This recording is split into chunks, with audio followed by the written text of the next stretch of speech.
Hola, Alfredito, ¿cómo estás? ¿Qué tal? ¿Cómo estás, Ricardo? Bueno, tal como dijiste al comenzar el programa, hay un estudio privado, en realidad es de IDESA, que muestra el gasto en jubilaciones y muestra allí que el Banco Central ha pagado más en intereses del ELIX que lo que ha pagado ANSES de jubilación. Es vergonzoso. Sí, es un tema, yo diría, que viene, por un lado, viene a recordar aquella cosa que dijo el presidente, ¿no? Que dijo, bueno, nosotros vamos a mejorar la situación de los jubilados porque vamos a dejar de pagar todo eso que se gasta ahora para retribuir el capital financiero, las LELIQs, etc. Bueno, finalmente eso no ocurrió así, por supuesto. No. En realidad los salarios, en realidad la retribución de los jubilados se ha visto deteriorada, pero además de eso, es interesante señalar esto. El informe ese es de IDESA. Sí, ¿Vos sabés de quién es? ¿Quiénes son los miembros de IDESA? Sí.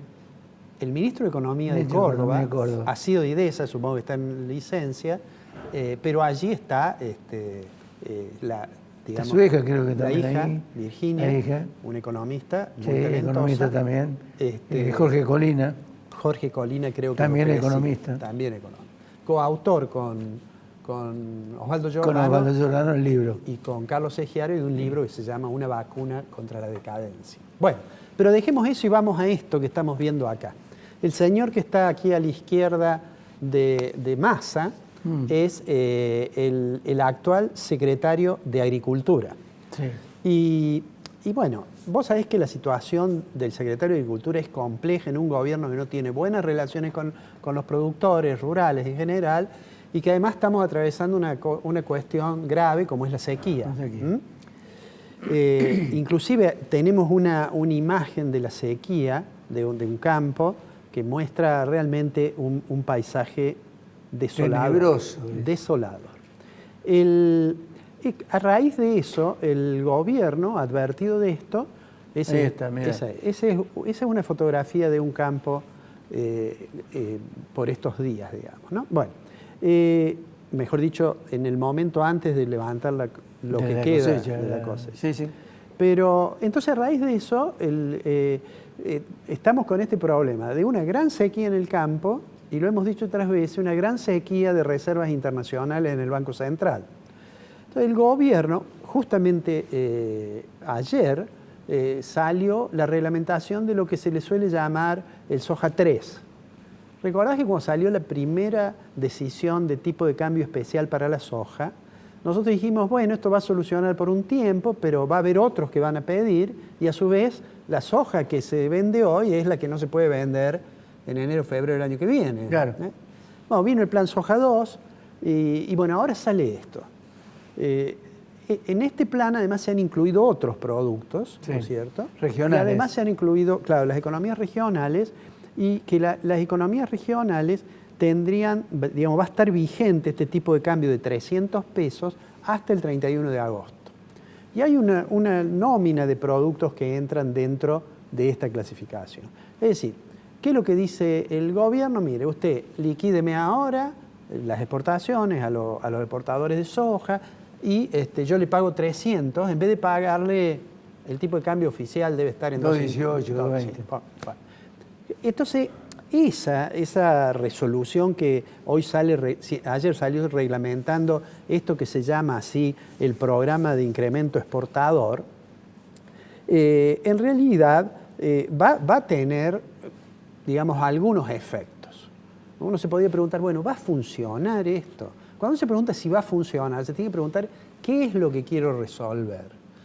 Y bueno, el gobierno en realidad le preocupa la situación de los productores, pero le preocupa mucho más la situación de las reservas.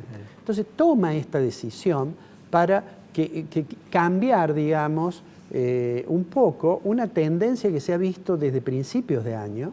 Desde principios de año el Banco Central ha venido perdiendo reservas. Sí. Ayer mismo, fíjate vos que ayer ya perdió o vendió, digamos, el saldo neto fueron 99 o 100 millones O de sea que dólares. están en los 3.500 ya. Claro, pero además de hace principio de año. 22 o 23 ruedas que el central vende. Vende.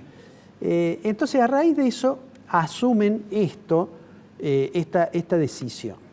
Por supuesto que miran también al sector agropecuario, dicen, bueno, con lo que vamos a recaudar más, porque obviamente si el dólar ahora cuesta 300, en pesos el Banco Central de la República Argentina le va a dar 300 a los exportadores, pero las retenciones van a ser en pesos más.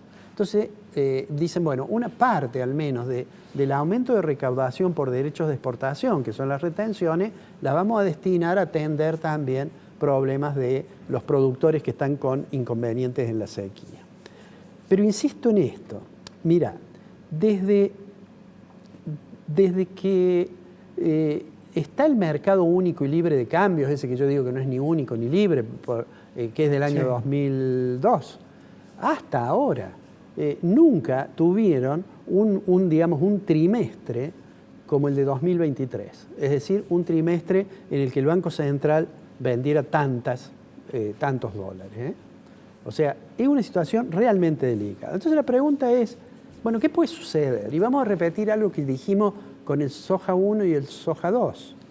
Este tipo de cambio, digamos, este dólar agro, en realidad puede resolver, creo yo, cuando se aclaren algunos problemas de información, porque ayer casi no hubo operaciones, por ejemplo, en la zona de Rosario, porque todavía no se conocían los detalles, ¿no es cierto?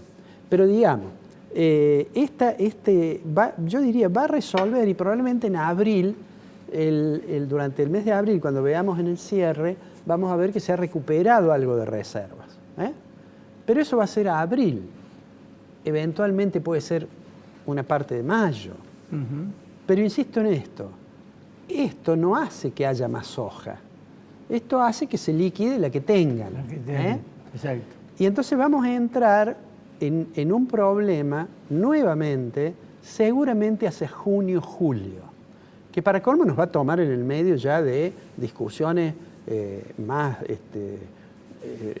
intensas con el tema de la campaña electoral. Claro. Pero entonces junio, julio, de nuevo van a tener que tomar algunas decisiones. ¿Qué otros problemas va a traer esto, digamos? Más allá de que uno diga, bueno, está bien que lo hagan para tratar de que el Banco Central recupere algo de reservas. Cuando el Banco Central le paga 300 pesos a alguien que liquida $1, ese dólar, ¿no es cierto?, el Banco Central en algún momento, o al menos parte de esos dólares, se los va a vender a un importador. Entonces va a perder el Banco Central la diferencia entre 300 y el tipo de cambio en el momento en que venda esos dólares. Pero no solamente que va a perder, sino que lo que en realidad va a ocurrir, que como va a entregar 300 y va a recuperar 250, pongamos, va a haber 50 de aumento de la cantidad de dinero. Claro. Y entonces va a tener que esterilizar. ¿Y cuál es la forma que se esteriliza? Colocando el Helix. Con lo cual se produce el fenómeno que vos mencionaste también al principio. Entonces esto, en realidad, es una devaluación, digamos, sectorial.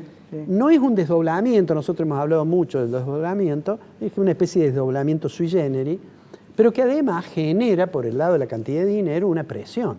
Cuando uno devalúa, hay una presión inflacionaria. Si además devalúo y tengo una diferencia que tengo que aumentar la cantidad de dinero, voy a aumentar ahí también un mecanismo de transmisión muy fuerte de la inflación, que es la cantidad de dinero de la economía. Entonces, en definitiva, lo que el gobierno va a tener que hacer, Ricardo, y contestemos la pregunta, ¿va a funcionar? Va a funcionar 2 meses. Pero lo que va a tener que hacer finalmente el gobierno es aumentar las restricciones a las importaciones, de alguna forma, o subiendo en el tipo de cambio algunas importaciones, en fin, de alguna forma lo va a tener que hacer. Y lo que no va a poder hacer es el sueño de Massa de llegar a tener una inflación... del 60%. Claro. Fíjate, vos mencionaste al Fondo Monetario Internacional. Hoy el fondo, ayer y hoy, está en las reuniones de primavera del grupo del Banco Mundial, el Fondo Monetario. Y en el nuevo Perspectivas, el Outlook que acaba de publicar el fondo, yo había dicho, tenía en sus documentos que la inflación en Argentina iba a ser 60%. Ahora la subió a 80%. pero bajó el crecimiento a 0,2. Creo que con un poco de suerte el fondo va a terminar diciendo lo que yo creo que va a pasar, que vamos a tener 100% de inflación y que vamos a tener 0 de crecimiento. Sí. Pero bueno, para eso habrá que esperar. De todos modos, el fondo tiene la posibilidad de corregirlo en la próxima reunión, que será de acá a unos 6 meses. Bueno, si le sigue, porque el fondo le redujo 2.000 millones. Sí, para la acumulación de reservas Para internacionales. La acumulación sí, de reservas. sí. Va a tener que, indudablemente, si sigue esto así, otros 2.000 millones para Sí. que sean chaucha lo que tenga que devolver a Argentina. Sí, hasta que pasen las elecciones, el fondo no va a tomar ninguna decisión que pueda suponer abandonar su apoyo a la Argentina. Digamos. Sí, porque es el principal deudor. Sí, señor. Alfredito, nos vemos la semana que viene. La semana que viene nos vemos.